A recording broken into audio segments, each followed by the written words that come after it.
Hey everyone, this is Andrew. Welcome back to my SFML C++ tutorial.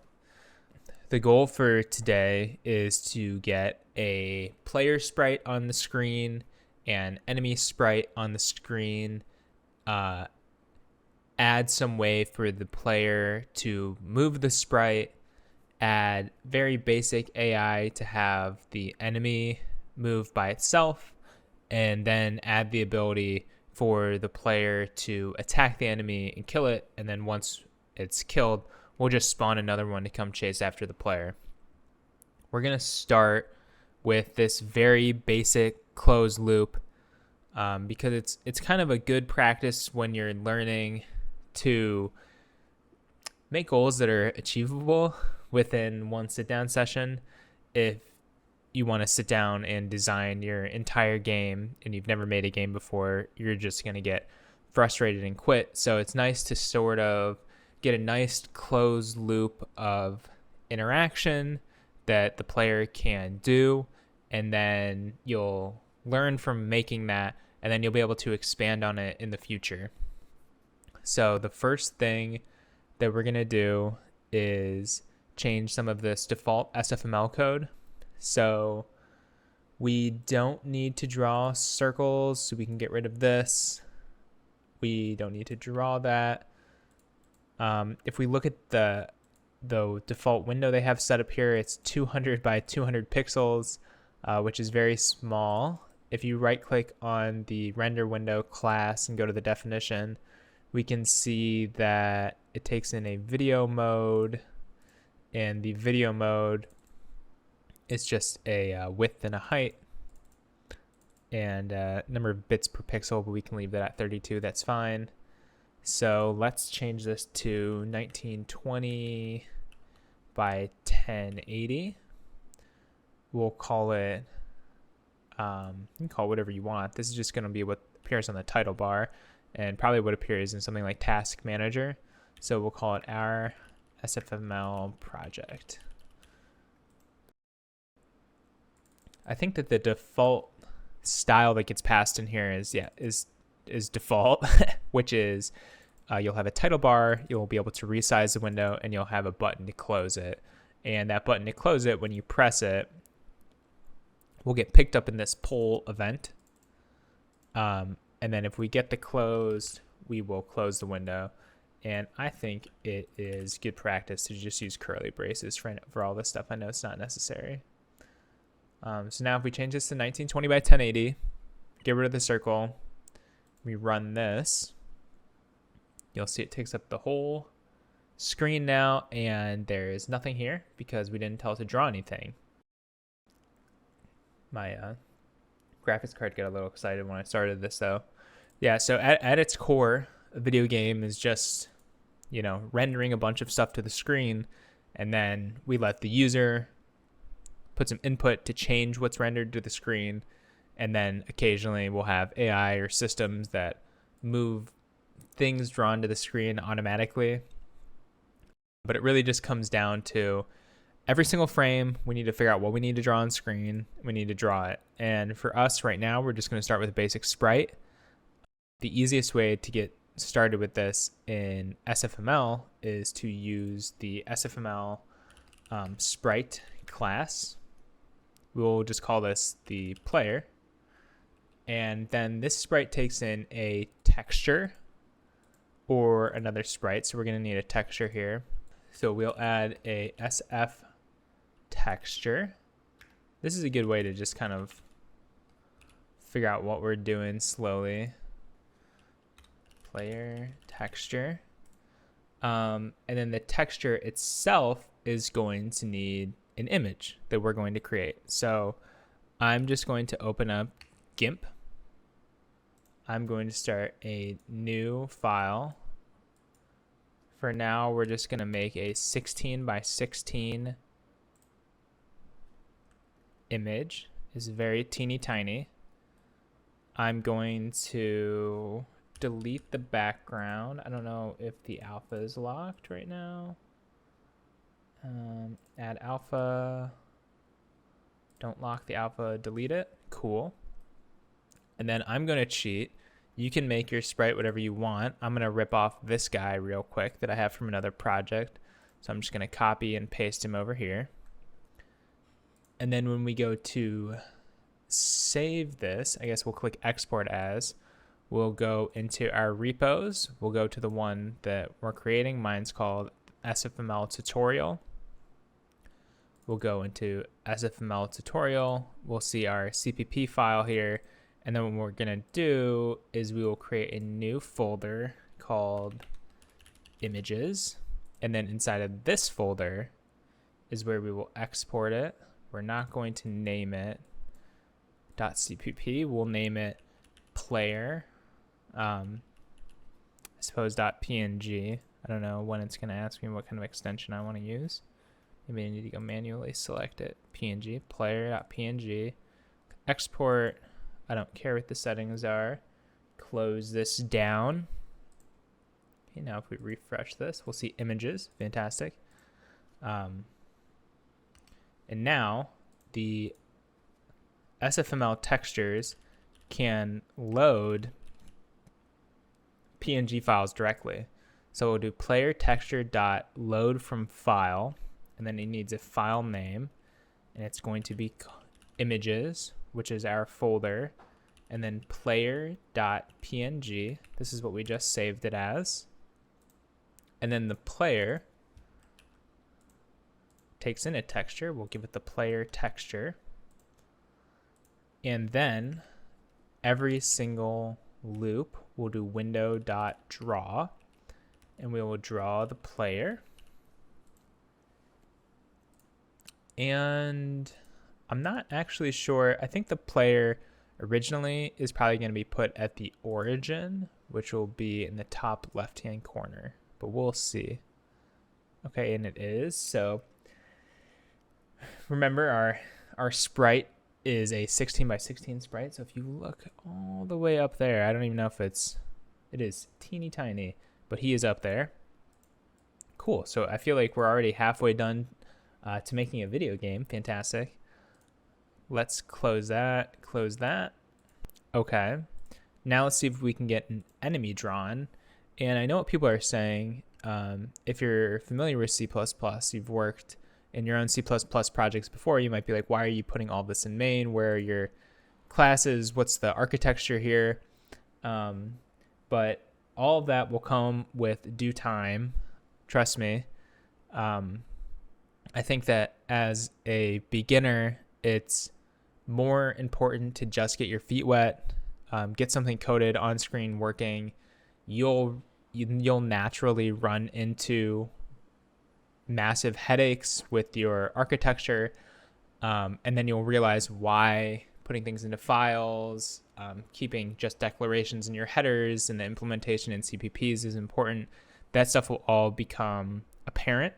I think that if you jump into that too quickly, there's no payoff for it. There's not enough complexity to warrant those structures, and it just kind of burns people out. So for now, we're kind of just going to shove everything into this one CPP file, and then eventually we'll branch off. But moving on, we'll add another texture. We'll call this enemy texture. And then we'll go enemy texture dot load from file. And then we need an enemy. So I'll go back to GIMP. I'm going to create another new file. Cool. Zoom in here. I'm going to add an alpha channel. And it's important to add an alpha channel and have a blank background here, because if it's a gray background, it'll get drawn alongside of our character. And we want whatever's in the background to get drawn, not something gray. So I'm just going to copy this this skull over here. Cool. And then I will export as, and we'll go to repos, tutorial, x64, no, tutorial images, and we'll just call this enemy.png. Cool. Export. Don't need to get too fancy with that. And then in here, we will load images, enemy.png. And then we'll have another sprite called enemy. And we will initialize it with the enemy texture. Cool. And then after we draw our player, we'll just draw our enemy. And you will see, if you're following along, you'll realize that, hey, what's going on here? All we see is the enemy, and that's because we haven't told them to draw in any special spot yet. I also realize this is probably way, way too tiny. So I know that this is 1920 by 1080. Let's skip ahead to something special on a sprite. There are transformables, which means that they have a position in space as well as a rotation and a scale. So one thing that we can do is we can say set scale here, and this takes a vec2. So the first value in the vec2 is how we scale it width-wise, and the second value is how we scale it height-wise. So we'll pass in an SF vector to F, and let's just make it 10 times bigger than what we have right now. And let's do this for the enemy as well, just to see it. Load that back up. Okay, cool. Now we have this big texture here. Looks great. But you'll notice we can't see the player anymore because the first thing we do is we draw the player in this top left-hand corner. And then the second thing we do is we draw the enemy right over top of him. So you can't actually see it. So I'm going to take the enemy. Ooh, not happy about that. Take the enemy and set the position of it.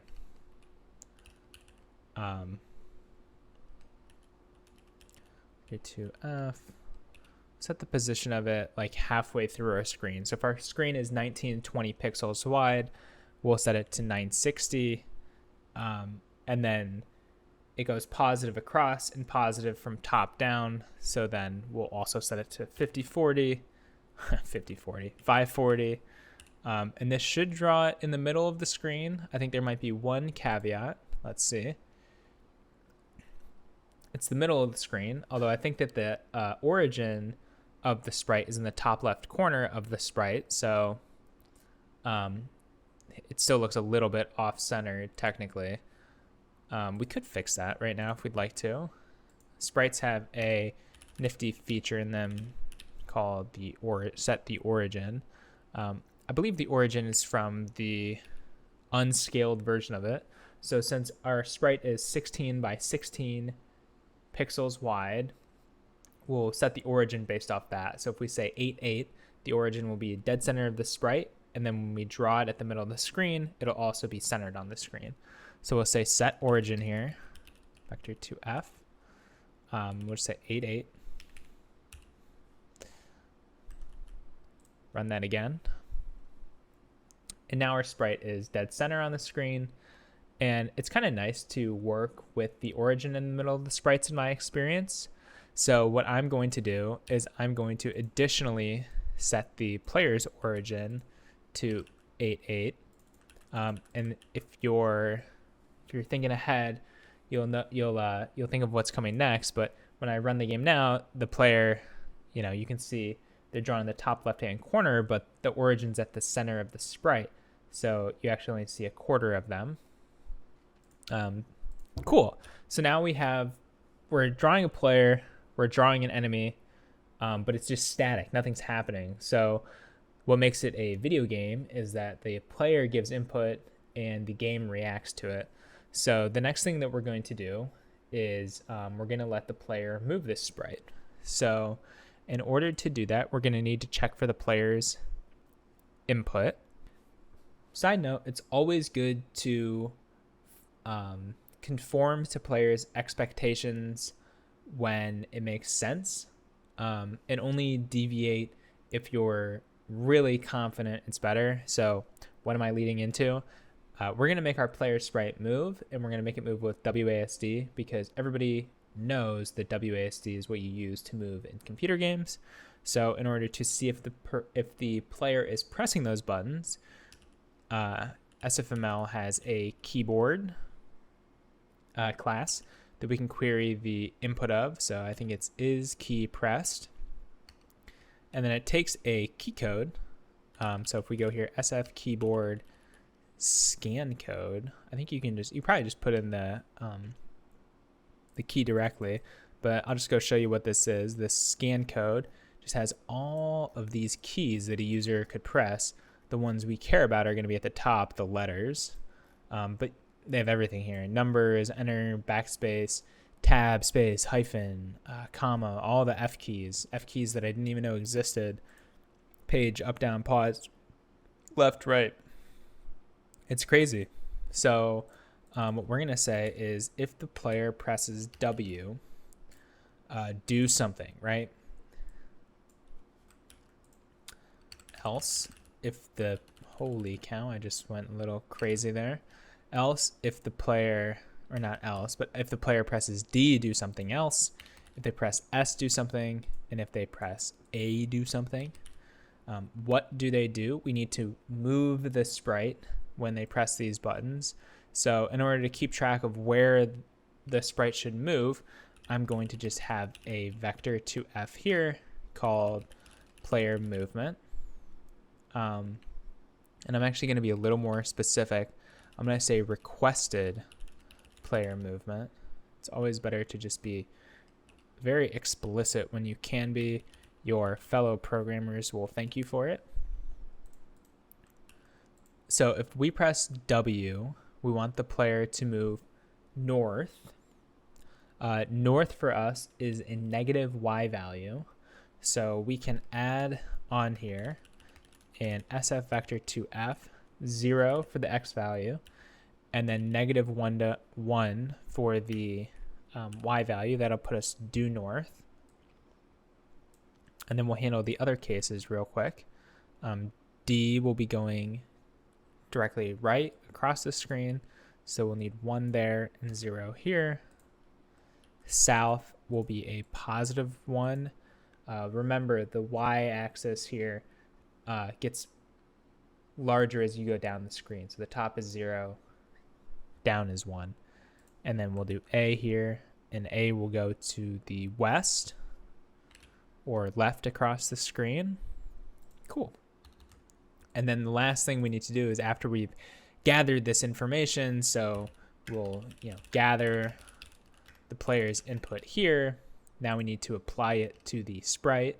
So we'll go player dot, I don't think they have they do have a move. Okay, cool. So we can just say move, and we'll do v requested player movement. And this should move the sprite. So now if we run and we press D, the sprite moves around, but you'll notice that the sprite moves super fast. And we'll talk about that right now. So if you look at our code, how it works right now is while the window's open, we check the player's requested movement, we move them, and then we draw it. And we just do this as fast as we possibly can.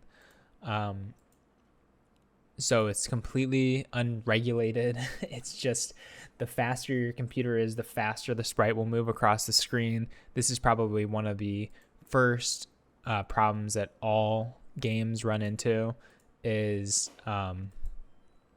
in between frames, you need to know how much time has elapsed. So what we're going to use to figure out how much time has elapsed in between frames is another SFML provided class called clock. This allows you to check, well, let me rephrase that. The clock allows you to pull a time, and then the next time you pull a time, it'll tell you the difference between those two times. So what we can do here is at the beginning of our frame, we can say SF time, and we can say time since last frame equals clock dot restart. This will just restart the clock and give you the time since it had last been restarted. And then instead of moving by the requested movement, we'll do move by the requested movement times time since last frame as seconds. So now we'll move 1 unit, maximally 1 unit per second. So if I run this and I click over, you'll notice I am moving at a snail's pace. This is painful. So we will need to introduce a new variable here called speed. And we'll set this to some larger value than 1. And then now we will multiply by, we'll multiply by speed and see if we can speed that up. But it'll be a controlled speed. Doesn't matter how fast the camera goes or how fast the loop goes. We'll always be moving at a certain speed because we know how much time has elapsed. Okay, this is still pretty sluggish. I'm going to just do 100. That'll be 5 times faster. Is that enough? This feels okay to me. Cool. And then the last thing, or rather, maybe not the last thing, but the next thing I want to do is I want to be able to attack this skeleton and kill it. You know, that'd be nice. So I'm going to just add one more image here. One new image. Let's zoom in on that. We're going to add an alpha channel. We're going to, by the way, I'm just clicking delete there to get rid of the alpha channel. And then what do I want to hit this? Let's just get one of these axes. I will export this as repos, tutorial, images. I will export this as axe. Cool. And then I would like to have an axe. So here I will go texture, axe texture, axe texture dot load from file, images, axe.png, and then we'll have a sprite for our axe where we pass in the axe texture. And then let's do the same things we do for the player. So we'll make it bigger and we'll center it at the origin. So now, right now, this axe is just going to be drawn right over top of the player. But I would like the axe to swing around the player when I click. Or actually, let's get a little creative here. Let's make it so the axe,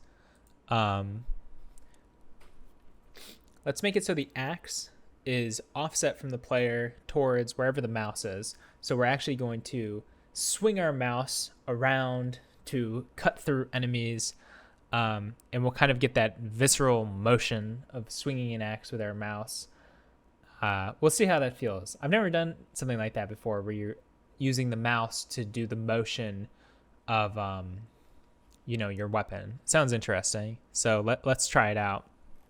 So the first thing we'll need to do is get the mouse position, and SFML has a convenient way to do that. So we'll have a vector2f mouse position equals sf mouse get position, and then we pass in a window for reference. So to get us the position on that window. Not happy about something. Okay, fair enough. It wants to return an sf vector2i because it's going to give us the pixel on that window, I'm assuming. So we get the mouse position there.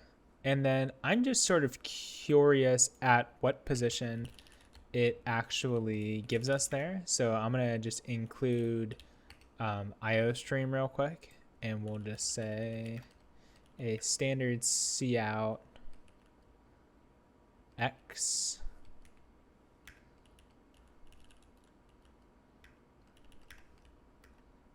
y.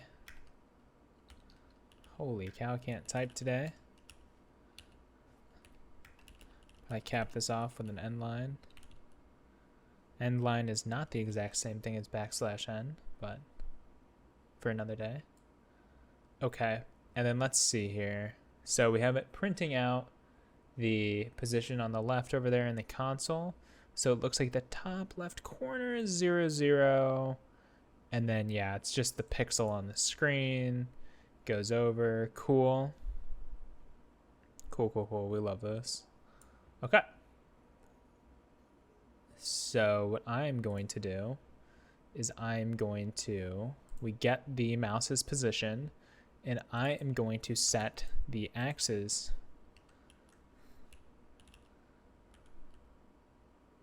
Holy cow. Set position to the mouse's position. Oh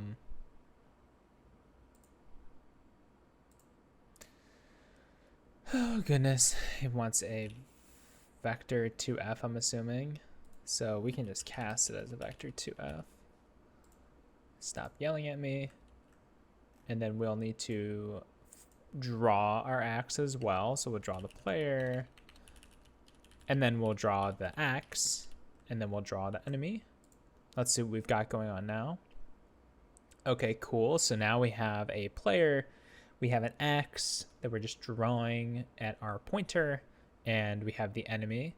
But what I would like to do is I would like to draw, if my pointer is over here, I would like the axe to just be offset from the player in that direction. Likewise, if my pointer is over here, I'd like it to just be offset in that direction over here. So to do that, we just need to do some vector math. So nothing to be scared at. Don't worry. Do not fret. Do not fret. So the first thing I'm going to do here is I am just going to cast this here. And then what I'd like to do is we are going to move this to after we move the player. The reason I move this to after I move the player is because if I'm going to draw something on the screen relative to the player's position, I want to do all my calculations for that after I've already moved the player. If I did those calculations before I moved the player, then I could draw the axe, let's say right next to my player, and then I move the player and then it overlaps with the axe. Or if I do it in the reverse order, first I move the player and then I draw the axe in the good position, and both of them look good. So the order that you do some of these calculations does affect the game. So anyways, we get the mouse's position. And then instead of just setting it to the mouse's position, we want to do a little bit more than that. We're going to have a new vector here called we'll say axe. Oh, no. We'll say player to axe. And so how I always remember how to do vector math is it kind of goes forward and then backwards. So vector A minus vector B gives you a vector that points from B to A. So we'll say if we want to have a vector that points from player to axe, we have to do axe vector minus player vector. So we'll say here mouse position minus player dot get position, and then this is kind of our proverbial mouse position is sort of our A, player position is our B. So A minus B gives you a vector that's B to A. Cool. The next thing we'd like to do is normalize that vector. And what that means is that right now we'll have a vector that points all the way to A, or I'm sorry, from the player all the way to the mouse's position, and it'll be the entire length. But what I'd like to do is normalize that so it's just a unit length of 1. So if I just show you the example right now. So if we want to draw the axe and we say we want to draw it relative to the player's position, so we'll say the axe's position is the player's position plus the player to axe. And I'm actually going to change this up a little bit. I'm going to be more proper. This is player to mouse. Sorry if that confused anybody.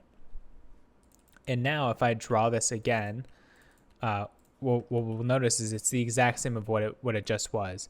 It's just with more steps. So previously I was just drawing it directly at the mouse's position, but now I'm drawing it at the player's position plus the vector that goes from the player to the mouse, which ends up just being the mouse's position. And what I just described that I would really like is for this to be all the way over here.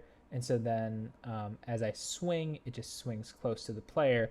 And then the player's position actually matters. Right now, the player's position, it doesn't matter. If I want to chop up this enemy, I can just swing the axe over here and keep my player in safety. Okay. So what we're going to need to do is we're going to need to take this vector that goes from the player to the mouse, and we need to normalize it. So to normalize this vector, we're going to write our first function. So if we go up above main, I'm going to add a new function that returns a vector2 float, and it is called normalize. And as a parameter, it takes in a vector2, and I'm going to take it in as a const reference. So all that means is that I'm not copying the vector, I'm taking it in directly, but you cannot change it. It's constant. And then what I'm going to return is a brand new vector. So to normalize a vector, what you need to do is you need to find the length of the vector, and then you need to divide all of its components by the length. So to find the length of the vector, we'll call it length right here, you need to take the square root of all of the components squared. So we'll say vector dot x times vector dot x plus vector dot y times vector dot y, and I take the square root of that, that's the length, and then the vector to f, the normalized vector is then just going to be the original vector with all of its components divided by the length. So our vector dot x divided by the length and our vector dot y divided by the length. That's the new ones. And then we can just return that normalized vector. Okay, fantastic. Whoops. And then now here, we're going to just have our own. We'll say a new vector here, player to mouse normalized equals normalize, and then we'll pass in that vector we'd like to normalize. And now we have a vector that points from the player to the mouse with a length of 1. So I'm just going to show you what that means right now. So if we set the axis position to the player's position plus this normalized vector, you remember it's a unit of 1, so it's going to be the player's position and then just shifted towards the mouse 1 pixel. So if we go in game, we look at this, we see it's practically drawn on top of the player. If I do a loop around the player with my mouse, you can kind of see the axe it wobbles a little bit. So yeah, now that we have a normalized vector, we need to stretch it out the appropriate length. And if you remember this, you could just guess to eventually find the appropriate length. But if you remember, our sprites are 16 by 16 pixels, and then we've scaled them up 10 times. So they're actually 160 by 160 pixels. And so if you want to offset something of 2 sprites the same size like that, you need to stretch it out 160 pixels. If you did 80, it would be half overlapping. 160 would be absolutely no overlapping. So over here, when we do player to mouse normalized, this should have a D at the end. It has been normalized, times 160. Now we'll get the result that we want. So let's check that out. So I have the player, I have the axe here. As I move, it kind of chops the axe, which is what I want. It kind of gives you like a visceral choppy feel. Of course, this does nothing right now because we didn't tell it to do anything. So, and also it's kind of annoying that when you axe over the enemy, the axe goes behind it. I kind of would always like the axe to be in front of it. Another order of operations thing. We'll just draw the axe after we draw the enemy. And in fact, the enemy is probably the least important thing to even see. So we'll draw the enemy first, then we'll draw the player, then we'll draw the axe. And then after we've drawn all this stuff, the last thing it would be nice to do is right here, we need to say, did the axe hit the enemy? So all we're going to do right now to check for collision is just a very basic distance check. All of the sprites we're drawing, the skull is pretty close to a circle, and the axe is not a circle, obviously, but it does fit within a circle pretty well, so we can probably fake it, especially if we're just checking this sharp edge of the axe. That definitely aligns with a circle pretty well. So what we're going to do is just a very basic distance check. So in order to do a distance check, we need to play with vectors just a little bit longer. So we're going to say, let's find the vector between the axe and the enemy. So we'll say axe to enemy. And remember, axe to enemy means that to get this vector, we need to do enemy minus axe. So we'll say enemy dot get position minus axe dot get position. Okay, and this is axe to enemy. And then in order to find the distance here, we need to know the length of this vector. And if you remember, we kind of already did this. It's right here. This is the length of a vector. So what we're going to do is we're going to add a new function here called length. It also takes in a vector, and then it does this length calculation, and then it just returns the length. And this is probably our first example of where we have repeated ourselves. So now, instead of doing this length calculation here, we really should just call length above it. So now we don't have to repeat ourselves. That's very convenient. Down here, we will say float length from axe to enemy equals, and then we'll call our length function, and we'll pass in the vector axe to enemy. Cool. And then how do we know if a collision occurs? So circle collision is very straightforward. It's just if the length between two circles is less than the sum of their radiuses, then they have collided. So we know that the circles in our case are going to be 80 pixels wide. If you have two circles, that's 160 pixels. So we can say if the length from axe to enemy is less than 160, then the axe has hit the enemy. We don't need a tilde there. Okay, so now it's just a matter of deciding, well, what do we do when the axe hits the enemy? I don't know. Maybe we just move it to another random spot on the screen. Maybe that would be fun.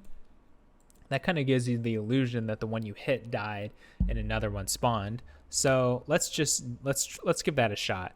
So if you hit the enemy, we will say SF vector to F. We need to think of a new position. To do the new position, we probably want to get a random number on the screen size. So to get a random position here, we are going to include random. And this just gives us access to a very basic rand function. And before we get there, we know that this is going to be, the x value is going to be between 0 and 1920. That's our screen's width. So we're just going to modulo 1920 here. So standard rand is going to give you a big random number. It'll give you a random integer. And then if you modulo it with the width, it'll give you the remainder. So it'll give you a number between 0 and I suppose 1919. Then we'll do the same thing for the y. So standard rand modulo 1080. This is the new position. And so we need to go enemy dot set position v new position. Okay, now if we give this a run, we can move around. And when I get close to the enemy, yeah, it moves to a new spot. And yeah, nice. Okay, you can't see this one down here, but he's down here. Chop. Cool. And there you have it. So I would say this is a game for sure. We have a player drawn on the screen, we have an enemy, and the player can interact with the game and chop stuff up. So yeah, so thanks for watching. I really appreciate it. We can take this further. I feel like we've learned a lot here, and there's a lot more to build off of here. Pretty simple, but just getting you started. So yeah, thanks again, everyone, and don't forget to like and subscribe. Hey everyone, quick addendum. Sorry for the bad lighting, but after I made the video, I realized that I never added in something I said I would do at the beginning, which is to allow the enemy to move towards the player. So this is actually pretty simple. We have all the tools necessary to do something like this now. It kind of falls in line with how we draw the X and the sort of basic vector math we know. So what we're going to need to do is get a vector. And we'll see v, and we want a vector from the enemy to the player. So enemy to the player is player minus enemy. So we'll go player dot get position minus enemy dot get position. And then we'll normalize that. The holy cow, enemy to player equals normalize enemy to player. And then we need some speed. I'll call it enemy speed.